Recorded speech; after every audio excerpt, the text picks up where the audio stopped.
Hi there, I'm Adam Korson, star of the new hit TV show Seed. So, show's about my character Harry, who is your bachelor bartender, charming, lovable, has a different woman every night type of scenario.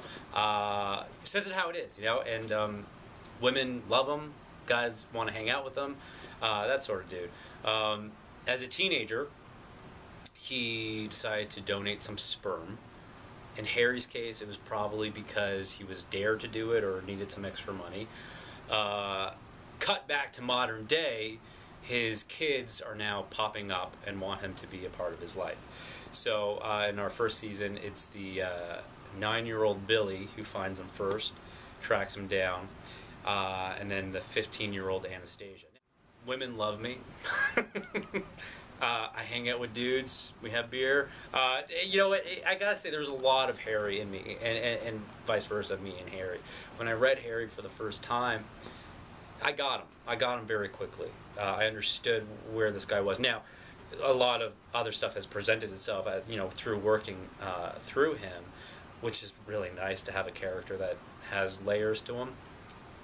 But I understood where he was, and I understood that even though he does have a different woman every night, it's just because that's his life. That's the way he is, and again, he doesn't mean any harm. And so for me, I love women, Do I have a different woman every night? I won't answer that. After the show premieres. Right. We'll keep them guessing. What's interesting about Harry is that he is a kid.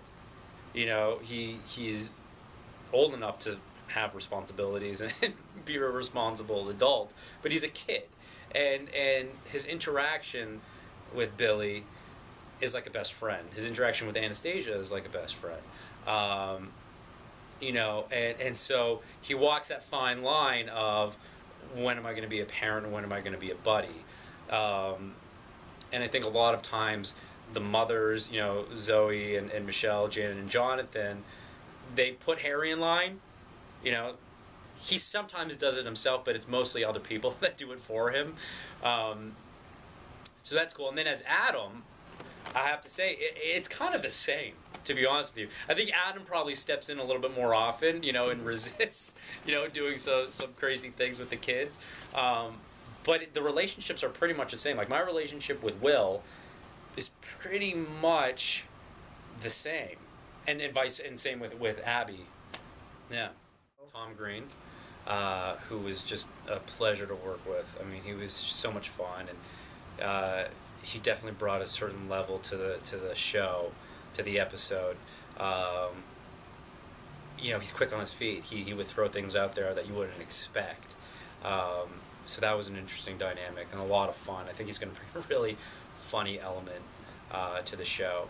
But we had other. We had great guest stars, to be honest with you. We were really fortunate to have a lot of talented people coming on. Dream guest stars for season 2? Who are the people you grew up idolizing? Comedy icons. Well, I mean, I grew up idolizing Martin Short. I love Three Amigos. Martin Short, Steve Martin, Chevy Chase would be But speaking Canadian-wise, Martin Short. Oh man, I wish John Candy was still alive, because that would just be a dream come true. But it would be great to have William Shatner. Why not? Let's bring him in. Jim Carrey, be phenomenal. Eugene Levy. I loved SCTV growing up. Dan Aykroyd would be great. Ghostbusters. I'm like you. I grew up watching American television. I rarely watch Canadian television, which sounds horrible to say. It really does, but personal taste, that's what I always kind of connected with. Seed, and I gotta be honest with you, Seed, quote-unquote, doesn't feel Canadian. It's the way it's shot, the way it looks, the way it's put together. The show itself could belong on Fox, on FX, on ABC. The subject matter, where we take things. It could be the location could be any town North America. I mean, you could connect with it if you're in Vancouver. You can connect with it if you're in Florida. You know, it spans both countries. So that would be my pick. And it's funny. It's relatable. It has heart. It's grounded. You get invested in stories. You get invested with relationships and characters. And for me, at least, that's the kind of television I like to watch. I don't necessarily want to watch television where it's the setup joke scenario. I want to find myself caring about these people, wanting to know their stories, wanting to see where they go, and Seed has that.